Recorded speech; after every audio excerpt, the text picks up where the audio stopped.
I come from the country of fairy tales with Hans Christian Andersen, and this is a fairy tale. I mean, there's nobody who can just take the Titanic, which has hit the iceberg, and then say, "Oh, this one guy here, he's going to do it all, all perfect."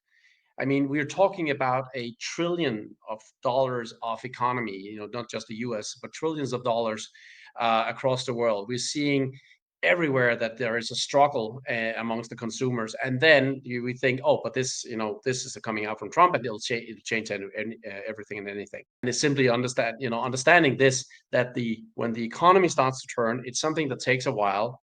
You need to see the deterioration in different areas of the economy, and then you will see it falling into a recession. And that is unfortunately the path we're still on, and nothing has changed. I mean, it looks perspectives like average weeks of unemployment, which is how long are people being unemployed? How long are they unemployed when they become unemployed?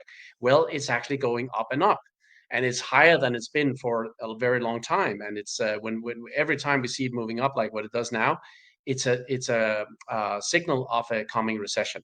So I can point to these endlessly of indicators that's just saying things are not so great. And the only thing that the people that are talking about the economy so great right now are looking at are the NFP numbers, non-farm payrolls, which are on an average adjusted by 68,000 per month for the last 5 years.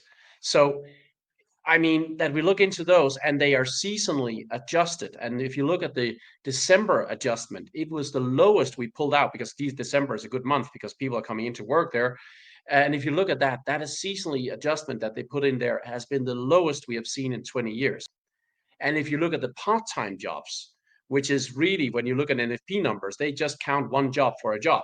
So if it's a part-time job, and I am as a person, I take on 3 part-time jobs to make ends meet, well, then it actually counts for 3 jobs in the NFP numbers, which, by the way, is also still regulated or revised. And we remember the revision we had in November of last year was 818,000 jobs was just removed like this.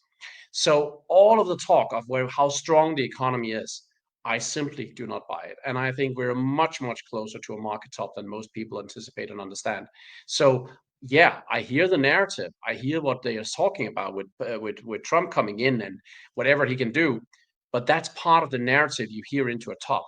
That's not what you hear at the bottom of a market. You hear that into a top of a market. That's where everybody gets euphoric, and that's what I see. I see euphoria unfolding. I say we are within.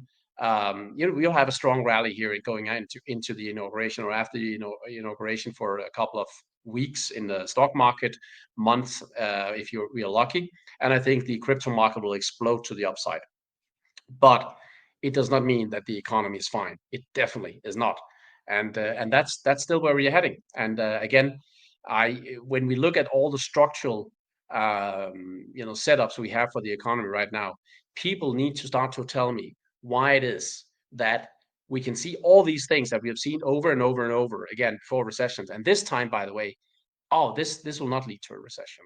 So I honestly sit tight and wait. I'm long bullish right now. The market, I think we're going to have a fantastic, as I said, crypto rally, but it's not the same as the economy is out of the woods just yet on this. And I don't think we will be, and we will fall into a recession.